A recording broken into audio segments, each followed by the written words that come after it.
दोस्तों, अमेरिका के जब से राष्ट्रपति डोनाल्ड ट्रंप बने, उन्होंने टैरिफ का नया फॉर्मूला निकाला और उन्होंने कहा कि हम उन देशों पर ज्यादा टैरिफ लगाएंगे जो रूस के साथ व्यापार कर रहे हैं। अब उसमें भारत भी एक है, तो ओबियसली भारत को भी टैरिफ का डर दिखाया गया।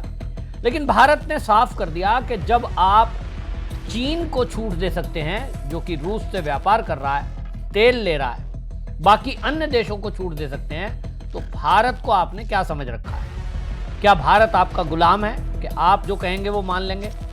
और इसलिए मोदी जी ने सीधी बात की कि हम अपने देश के हित को ध्यान में रखते हुए किस देश से संबंध रखना है, किससे नहीं, हम खुद तय करेंगे। कोई बीच का बिचौलिया हमारे बात में कोई दखल अंदाजी ना करे। और फिर रूस से तेल खरीदना जारी रखा। ओबियसली जिसको लगता था कि अभी तक जो भारत में सरकारें रही हैं देश की आज़ादी के बाद से, किसी की भी ऐसी हिम्मत नहीं कि वो अमेरिका के सामने खड़ा हो सके। लेकिन अब 2014 के बाद से स्थितियां बदल गई हैं, क्योंकि अब नरेंद्र मोदी है और जो राष्ट्रीय स्वयंसेवक संघ का एक स्वयंसेवक है, अब वो सत्ता में है।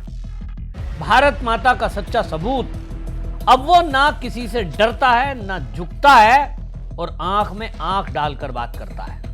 बस यहीं से डोनाल्ड ट्रंप बौखला गए कि ऐसी किसकी मजाल हो गई कि हमारे सामने खड़ा होकर बात कर सके, तो 25% और एक्स्ट्रा टैरिफ लगाऊंगा।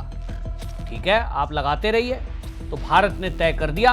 अभी तो कुछ पत्ते खोले नहीं है, अभी मोदी जी ने एक शब्द नहीं बोला है। आपको समझ नहीं आया शायद मोदी की ताकत कि भारत के अंदर लोग, जो विपक्षी पार्टी के लोग मजाक बनाते हैं मोदी का, आज की डेट में रूस ने भारत को एक तगड़ा ऑफर दिया है। उन्होंने कहा कि हम जान रहे हैं कि आपके ऊपर डोनाल्ड ट्रंप ने यानी यूएस ने टैरिफ लगाए हुए हैं और इसलिए लगाए हुए हैं कि आप रूस से कच्चा तेल खरीद रहे हैं। तो इस समस्या में हम आपका समाधान ये करते हैं कि हम आपको एक ऑफर दे रहे हैं, और ऑफर ये है कि अमेरिकी बाजार के दरवाजे बंद हो रहे हैं तो हम रशियन मार्केट आपके लिए खोलेंगे। यानी रूस ने जिस तरह से कच्चा तेल में हमको यानी भारत को 5% की जो रियायत दी एक्स्ट्रा, अब वो हमें हमारे भारत के अंदर जो कंपनियां हैं, अगर वो अपना सामान बनाकर रूस में एक्सपोर्ट करती हैं, तो अब खुलकर के ये बात सामने आ गई रूस की तरफ से।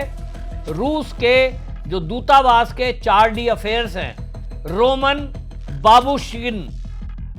बाबुश्किन ने बिल्कुल साफ कर दिया कि हम आपको छूट देंगे।